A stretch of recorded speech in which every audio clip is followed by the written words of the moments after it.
മലയാള സിനിമയിൽ ഏറ്റവും കൂടുതൽ മൾട്ടി സ്റ്റാർ ചിത്രങ്ങൾ നിരസിച്ച താരമാരാണെന്ന് ചോദിച്ചാൽ അതിനൊരൊറ്റ ഉത്തരമേ ഉണ്ടാവുകയുള്ളൂ, കുഞ്ചാക്കോ ബോബൻ. തിരക്ക് മൂലവും കഥാപാത്രത്തിന്റെ പ്രാധാന്യം കുറവാണെന്നും കരുതി കുഞ്ചാക്കോ ബോബൻ നിരസിച്ച ചില മൾട്ടി സ്റ്റാർ ചിത്രങ്ങൾ: ഡാർലിംഗ്. ദിലീപ് രാജസേനൻ ടീമിന്റെ സൂപ്പർ ഹിറ്റ് ചിത്രമായിരുന്നു ഡാർലിംഗ്. ചിത്രത്തിൽ വിനീത് ചെയ്ത വേഷം ചെയ്യാൻ സംവിധായകൻ ആദ്യം സമീപിച്ചത് കുഞ്ചാക്കോ ബോബനെയായിരുന്നു. എന്നാൽ പ്രാധാന്യം കുറഞ്ഞ വേഷമെന്ന് കരുതി കുഞ്ചാക്കോ ബോബൻ ഈ വേഷം നിരസിച്ചു.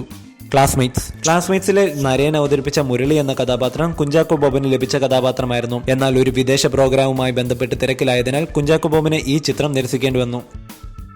അയാളും ഞാനും തമ്മിൽ.